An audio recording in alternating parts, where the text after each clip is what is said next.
Hello and welcome to the Real Estate 360 show. This is Steve Connolly, hashtag unemployable. And I am, excuse me, and I am Jason Miles, hashtag the real estate trainer.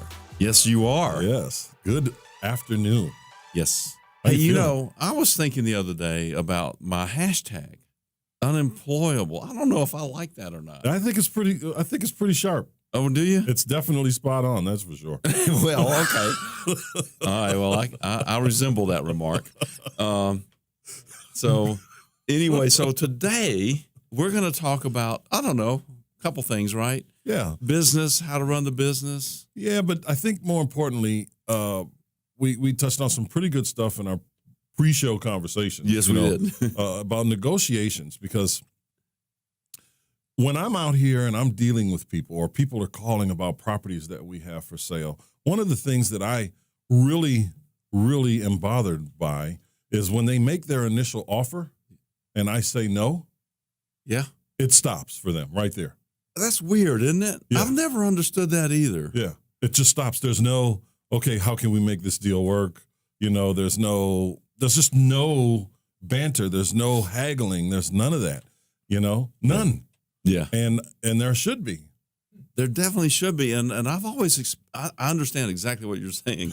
It's like frustrating for me, you know, Yeah. like, wait a minute, what happened? Yeah.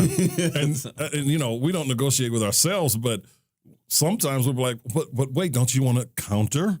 You know, and they lose it. Perhaps there's a number, you know, maybe somewhere in the middle that we could come up with an agreement on. Yeah. Maybe. But so few quote unquote investors Yeah. are doing that. They don't get what they initially asked for and they just move on to the next. There's no negotiations whatsoever. And they're missing out on business because of that. Yeah. You know, and we negotiate differently in different scenarios, of course. I mean, there's scenarios that I think that we'll talk a little bit about today. Sure. That you've been in, that I've been in, that we've been in, that are very, very different acquisition styles. Yeah. You know, could have been a foreclosure, could have been a straight purchase, could have been a loan takeover, could have been selling, you know, it could have been anything. And people simply don't negotiate. And there is an art to the negotiation depending on where you're following or Yeah. where you're falling. And you know, negotiating itself is really, from my perspective, doing what we're doing, at least in this particular arena, Mhm. is the highest paid per minute job that we have. Mhm. You know? I mean, Isn't it is what it is. Yeah. You know, I mean, we did a deal last week. I think we just referenced it, but we did a deal last week that'll make us collectively Yeah. somewhere conservatively $60,000 to $70,000, Right. and that was all about negotiating. You did a deal, and let's talk about that. But wait a minute, before we talk about that deal, I want to tell everybody: make sure Right. that you're going to the website, real estate360show.com, and check out what we're doing, see what we have available to you, anything. We could be doing an event somewhere. We could, Steve loves to do these pop-up, I'm here on our West Side office meetings, you know? Right. You know? We'll go to our West Side office, by the way, is Panera Bread. Yes. It's Panera Bread. That's our West Side office. Off of And- West Paces Ferry. And we are very well known there. We could go in there for a morning meeting and not leave till 4:00. You know, it happens. So Miles called me the other day and he said, I said, I'm going to the West Side office to meet such and such. And he said, I'm going to be there. I said, well, listen, you take conference room A and I'll take conference room That's B. right. And conference room A is I think that's the north side of the building. Yeah. And conference room B is the south side of the building. Well, that's the big round table is conference room A with the bench. That's right. That's right. And the conference room B is the two occasional chairs. That's right. That's the one where you're not going to really be, you know, the chairs sit really deep and you can't really get to the table. Right. Yeah. Maybe a cookie and a cup of water, you know. That's about it. But, you know, on the real estate negotiating, I like it when I'm actually talking directly to a buyer or a seller. Yes. But you mentioned a reference. I'm going to go ahead and throw this one out here. So I found this house through networking, and I said, okay, here's the problem. You got it priced too high. Let's put Sammy, the real estate executioner on this deal. That's right. And let him price it out for us so that we know exactly what this will retail for and what it'll sell for realistically. Mm-hmm. And so we did all that. I contracted the property, put Sammy on it. He says, okay, it'll sell. Let's price it at this price, because it was like $360, and he said, no, let's got to be $325 if you want to sell it. Right. And look, I don't have any money in this. I'm not emotionally attached to this house. Well, wait a second. Let's go backwards for a second, because I know we've talked about this deal before, but there's multiple levels of negotiations here. Oh yeah. Right. So you had to negotiate the acquisition of this property. Correct. So let's talk about that. Okay. Let's talk about how you got the deal. So we know that it came to you through a networking event, but then you had to negotiate with the owner, right, to actually do a subject to, basically. So at the networking event, this lady says, "Oh, I know somebody who really needs and wants to sell a house." And I said, "Okay, give me their number." And so I called her, and she said, "Yeah, I got to sell this." I said, "Well, let's meet and let's talk about it." And I got the address and I said, "Wow, it looks fantastic." Completely renovated, a little bungalow down in the west side. Mm. And look, staged. She'd been doing Airbnb on it. That wasn't at the current time when I picked it up, it wasn't really working out. So the payments were through the roof, because now she'd gone beyond the term of her mortgage. So this little $325,000 retail house, monthly payments were $5,200 a month. Mm. That's incredible. That's hard money and extension fees and anything else they can think of. So she's highly motivated to sell it. So I just met with her, and so we worked out a deal where I said, "Look, I could take it, and you'd be happy, right?" Mm-hmm. So this is a little bit of reverse negotiating. I'm not always out for blood. Right. I'm trying to help in a situation that I've got no money in this. I know she's got a ton of money in it. She's maxed out her credit cards. Yeah. Some other issues are going on, in her life, But you've identified her pain. Exactly. Right. And now she needs to get rid of this thing. Obviously it's a money issue. You know that.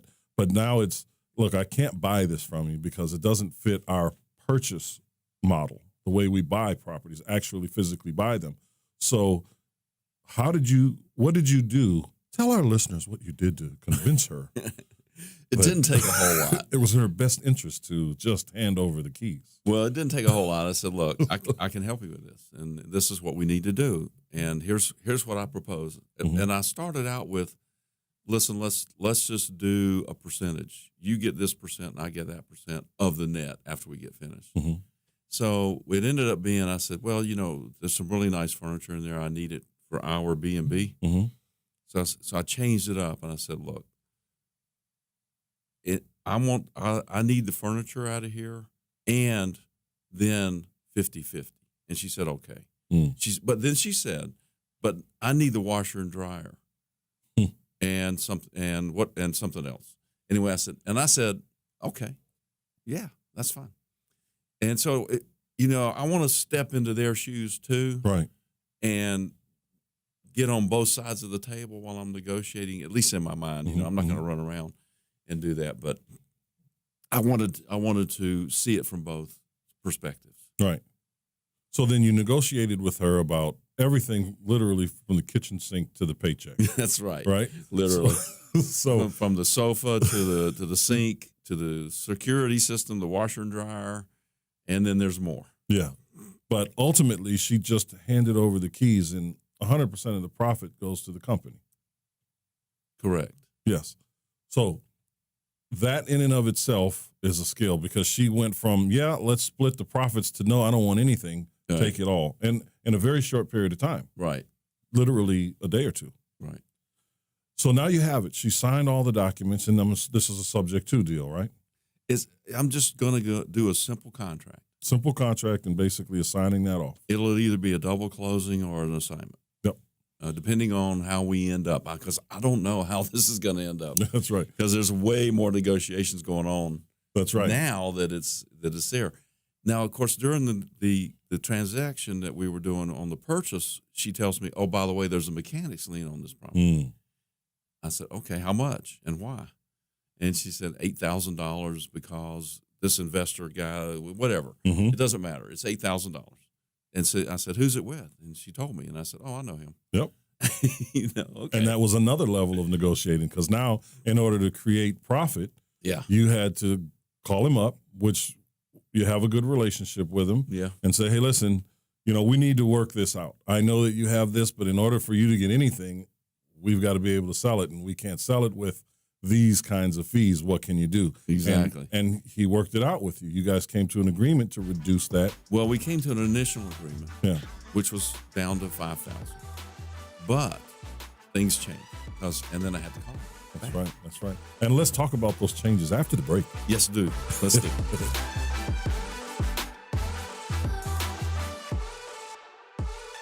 We'll Buy Your House. Click 833willbuy.com. That's 833WELLBUY.com. Or call 833-WILL-BUY. Se habla español. Llámanos. Call us today.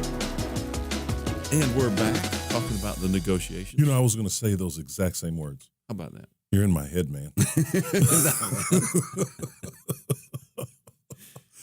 It's not a big leap, from there to here. So we get now to this negotiation, the couple of negotiations that you've had to do with the other investor that had this mechanics lien. Right. So you came up with an initial $5,000. So I saved $8,000. Now I want to point that out. That took maybe 5 minutes. Yeah. So that's $3,000 in 5 minutes. That's right. So what does that equate to per hour? I don't know. Yeah, that's a lot. It's a lot. It's Michael Jordan numbers. Yeah, $60,000 an hour. Maybe not quite Michael Jordan numbers, but it's pretty close. It's a lot of money. Yeah, it's a lot of money. That's not bad money. But so you had to go back though. Well, okay. So here's what happened next. So I said, okay, and he was a little angry. Let's say that, because he wasn't real happy with the way the transaction worked out with his client and all that. And so I was just cheerful, that's all. And so then we get an offer on this thing pretty quick, and these people want to. No, wait, but you're still negotiating everything. But while you got the paper, you actually, when you got the contract, you started the process of marketing this property with Sammy. Well, yeah. What I did was I called Sammy, and we'd already gotten our numbers established. I signed the listing agreement. He put it on the market. He started doing his thing. Yes. And getting it out there. And while that's occurring, you're still negotiating. Correct. Other aspects of this deal. Yeah, that all started before I even went back to this mechanics lien. Yeah. So, and the point being here is that you don't have to wait until everything is what you think perfect is to start marketing, right? So as soon as you got the contract, it's time to sell, because time is money. Absolutely. Because that mortgage didn't stop ticking. There was a daily cost to continue to have that house, and it's constantly eating away at whatever profit there is in there. So once you got the contract, you immediately started the process to get this thing sold, even though you knew you still had to do some level of negotiating inside the deal. Yes. Yes. We had to negotiate with the current realtor too, by the way, that had the property. He was part-time, but that was really easy. Yeah. She said, "Yeah, I'm out." That's right. She didn't know what she was doing really anyway. No. So that was good. That was done. And now Sammy's doing his thing. He's getting it out there. You're negotiating with the moving parts in the middle. Yeah. Right? To get that down. Were there any changes to your initial arrangement with this investor that was in the middle from the 5,000? Did the number change anymore? Oh, the mechanics lien. Yes. Well, yeah, because here's what happened next is we got an offer. And so they offered 310 and 5,000 or 10,000, I can't remember. Yeah.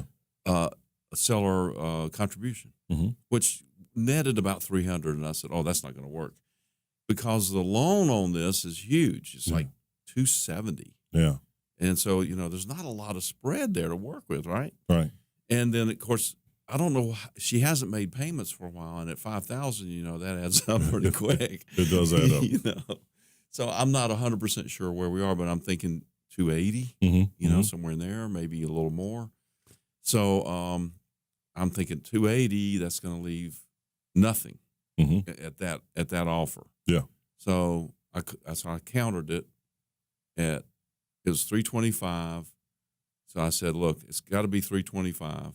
Was our asking price. And I said, and we will do 5,000 in seller contributions.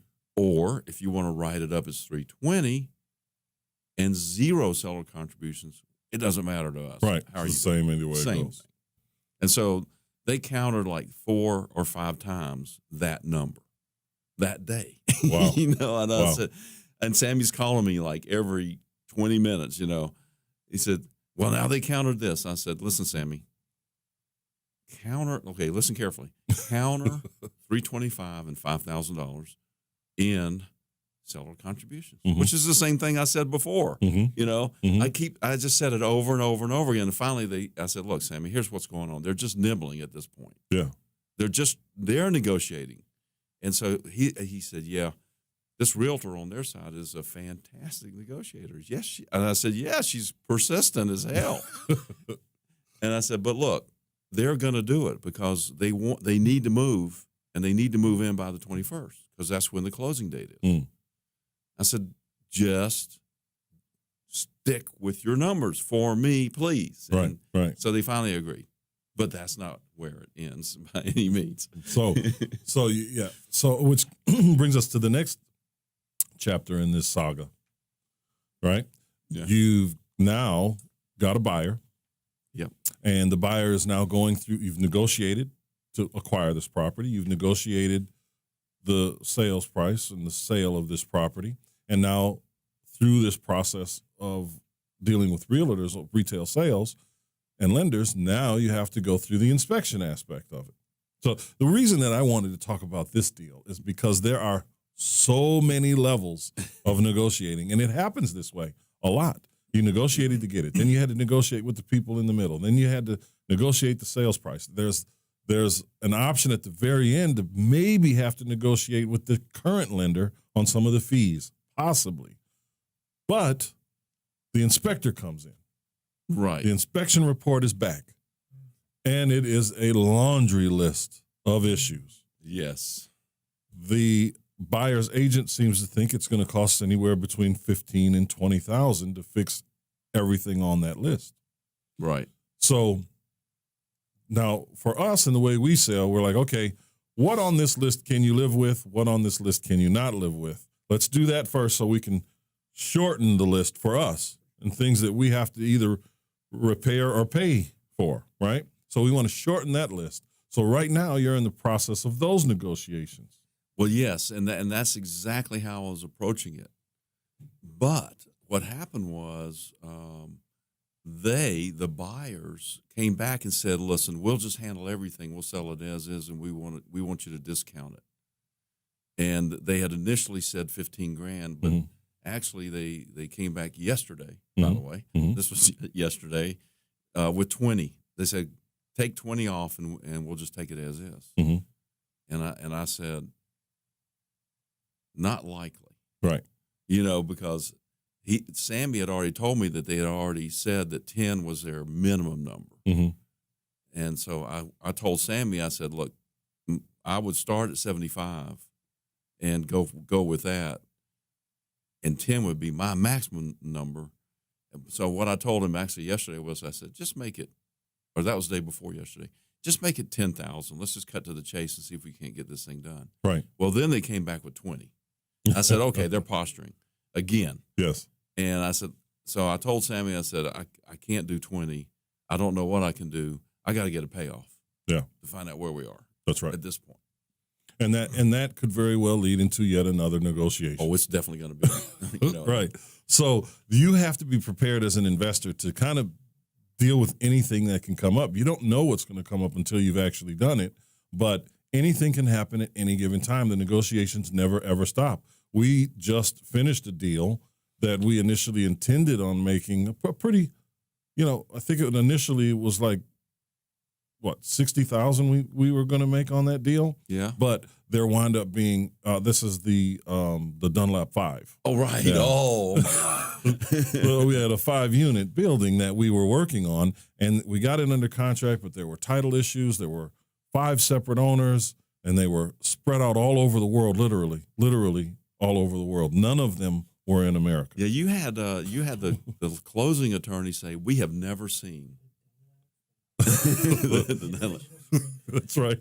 I mean, no one, I mean, it was a vicious deal. Yeah. I mean, we're talking 10, 11 months, almost 11 months. We got to talk about that when we come up on the next segment. But I want to kind of wrap up one or quick things on this other. Yeah. Because now I'm finding what my numbers are on this house. Mm-hmm.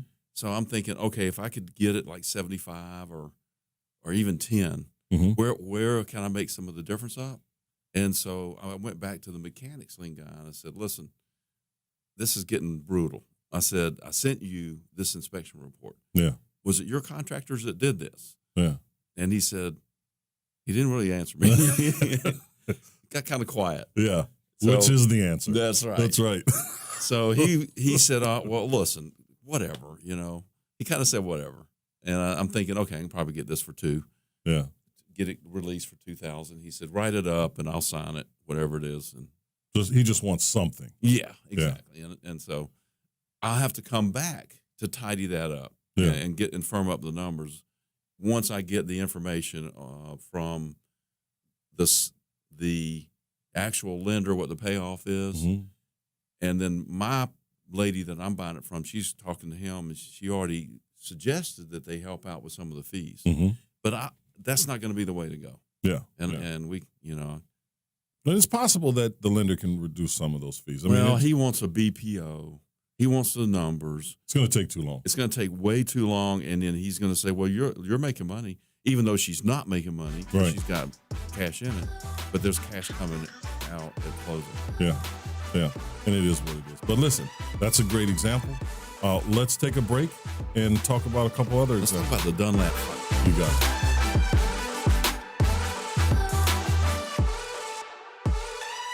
Do you need to sell your house? Well, our company will buy your house. We make the process very fast, very easy, and it's all cash. All you have to do is give us a call today. We'll buy your house. Click 833willbuy.com. That's 833willbuy.com. Or call 833-WILL-BUY. Se habla español, llámanos, call us today. Hey, we're back, and we're getting ready to talk about the Dunlap 5. Yes, the infamous Dunlap 5. Yes. This was one of the wickedest deals I've ever done. I think it was the wickedest. When did you start this? So this is a deal that we got through one of our events, through a young lady that comes to our events. Yes. And she said, hey, listen, I've got this opportunity. I don't know what to do with it. Can you look at it? And we went and looked at it, and we're like, okay, this is right up our alley.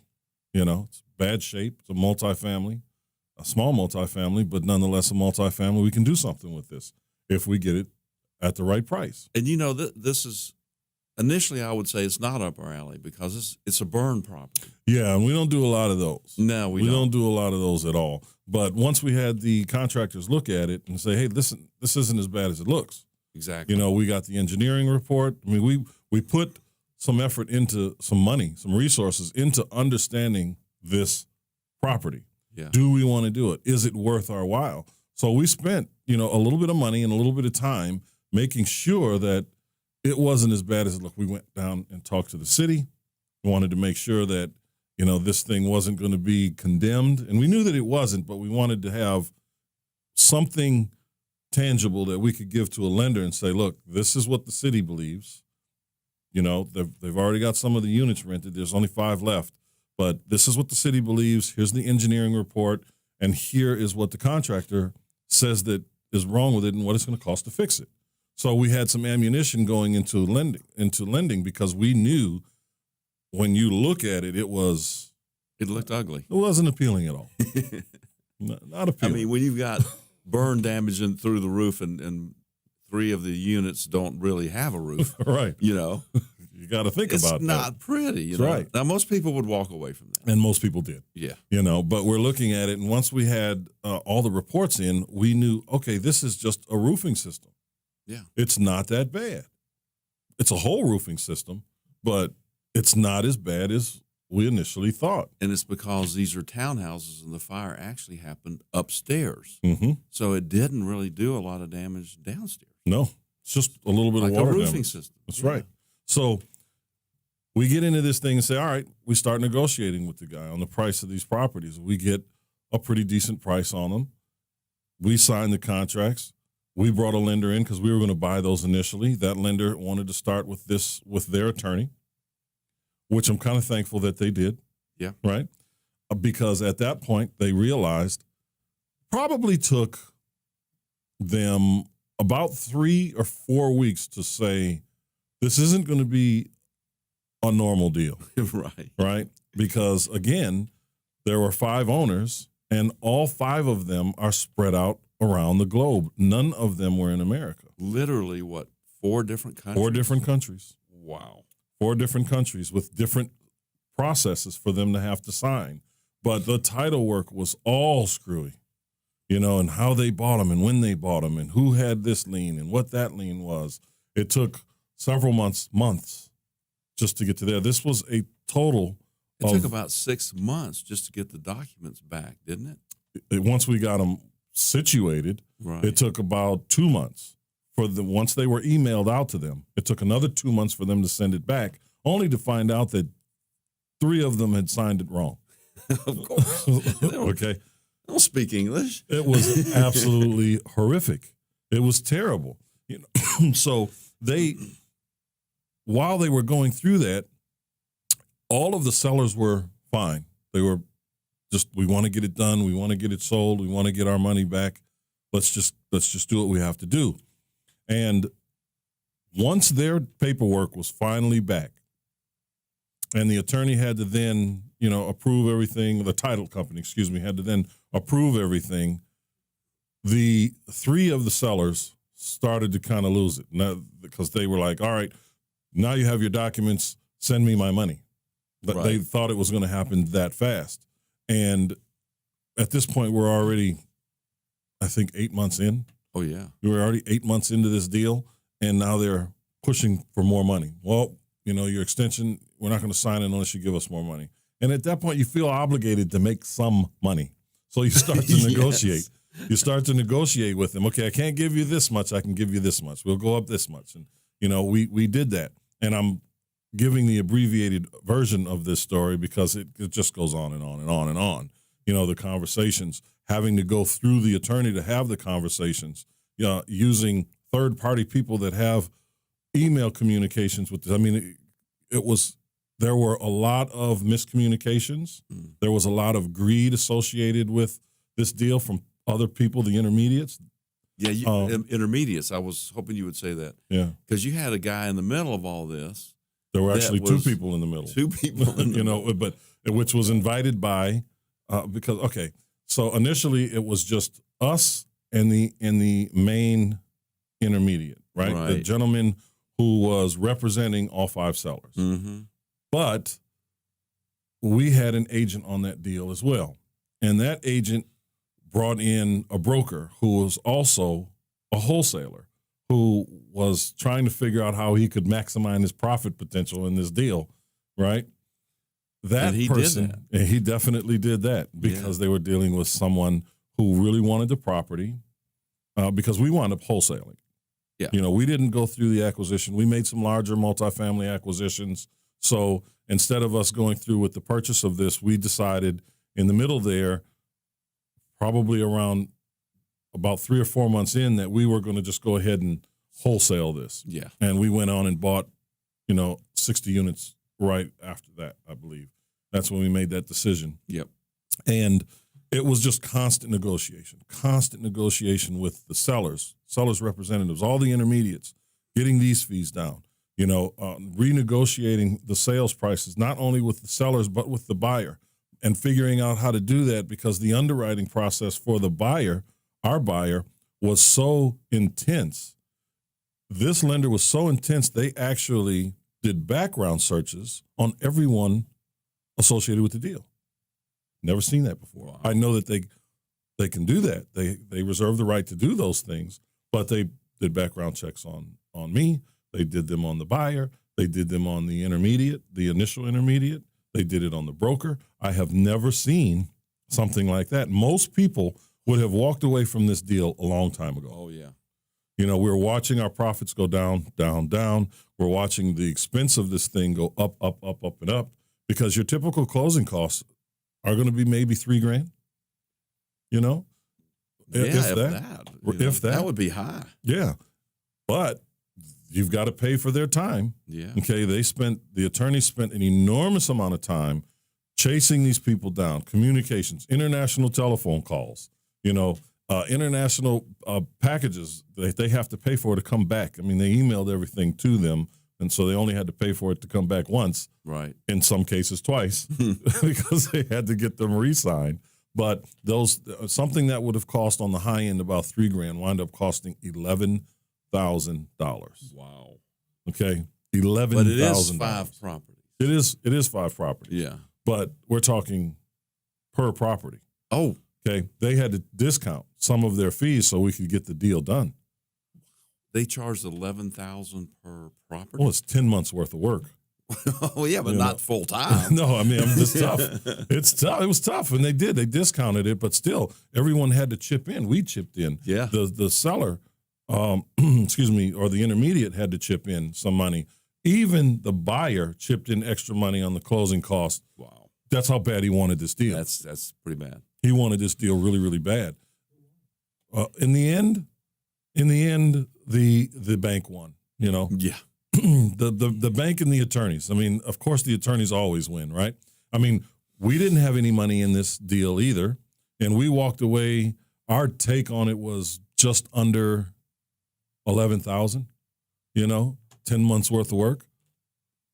I mean, and you also have to understand our work is the ring. Has the title come in yet? Yeah, that's right. Okay, I'll send you an email, you know, and we would send emails until we'd probably have 4 or 5 communications with the attorneys on a weekly basis. So it's not a bad part-time job. No, I mean, really. no. And then that's it. And then you But do your other stuff. It gets super frustrating. You know, we watched $60,000 in potential profit get reduced to $10,000 and change, right? Yeah. It took almost 11 months to do the deal, constant negotiating with the attorneys, negotiating with the lender, negotiating with the intermediates, negotiating with the sellers, renegotiating with the buyer several times. I mean, it just didn't stop. You know, my hat's off to you for sticking with that. I know I've talked to you many times when you were like, I just can't believe what's going on here. I with mean, these there were crazy people. Absolutely. I probably would have lost it a long time One ago. of the intermediates even tried to circumvent us in the deal. Yeah, that's right. You know, and we had to threaten list pendants on these properties to get them to back off. You know, I only know maybe one other person who would know enough to be persistent enough to get that thing done. Yeah. Who is it? You? Me. That's right. Yeah. but there's a few. I'm sure there's a few other ones. I just don't know who they are. That's you know? right. That's right. And But, I mean, just the patience to go through it. To be honest with you, most people would have just. I'd walked come away up from short on the patience side. I think maybe, but maybe. But maybe we got to not. pay off, right? We Yeah. made some money. Yeah. You know, it was. I was think painful. that was our first money for 2020.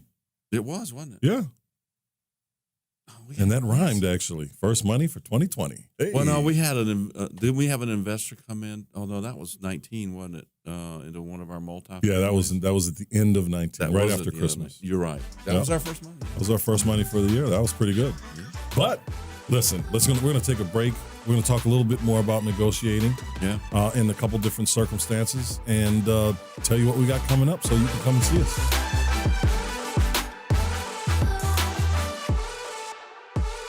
Hi, this is Sammy with Sammy Hadid Real Estate Keller Williams. Are you looking for a top producing agent who will look out for your best interests, top dollar on the sale of your home, a well-negotiated contract, an efficient closing?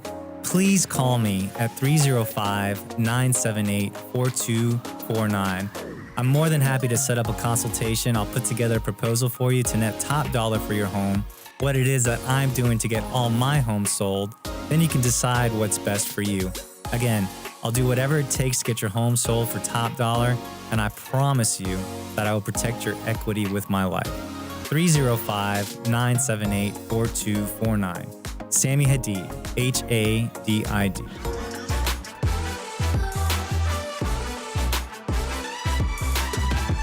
And now we're back. And now we are back. And now we can begin the end. We can begin the end. I don't know. So, Steve, Yeah. I know that you and I can go on and on and on and on about these negotiations, right? Sure. And these great stories that we have, the tough stories, the tough times, just the intricacies really of negotiating. But it all boils down to one thing for me, and that's understanding who you're talking to. Sure. And that personality, because there are a lot of personalities out there. And, there's the person that wants to win the negotiation.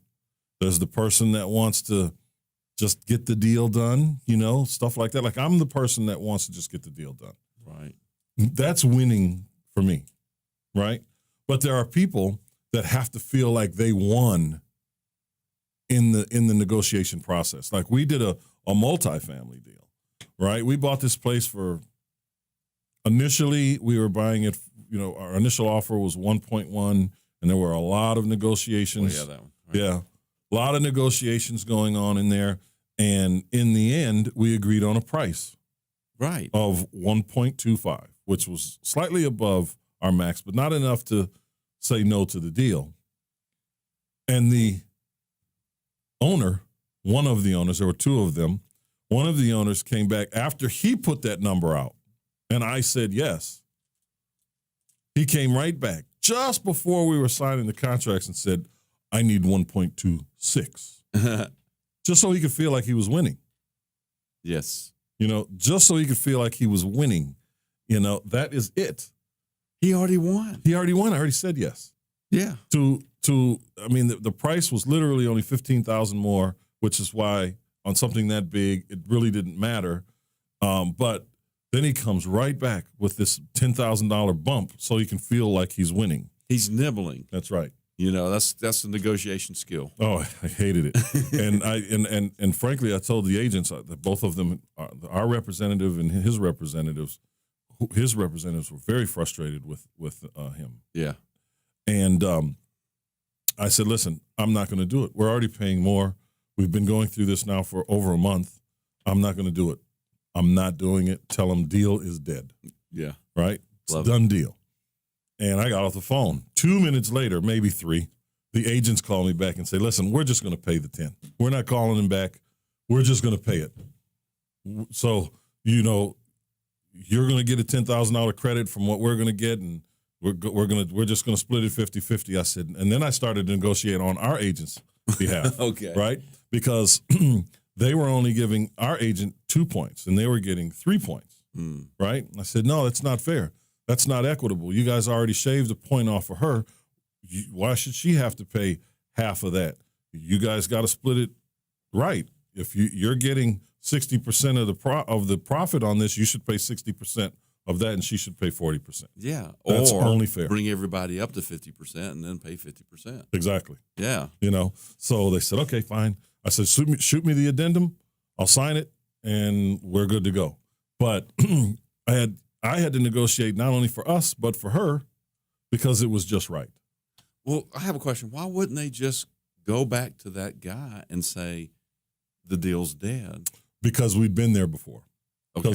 Because if you remember, when we were moving up to the 1.25, our number was, 1.235 maximum. And Right. we were at that point at 1.2, and he wanted, they initially wanted 1.1 or 1.2, excuse me. We offered 1.1, but right in the middle, they raised the price to 1.6, which was just a ridiculous number.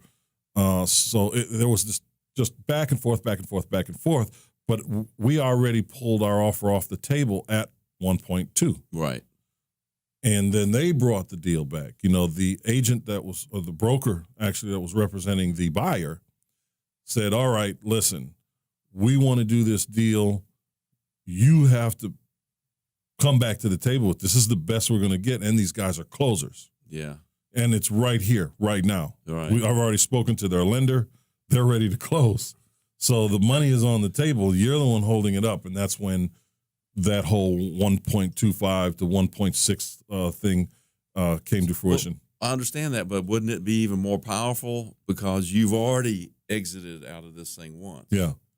And then you say, okay, we're done again. It's over again.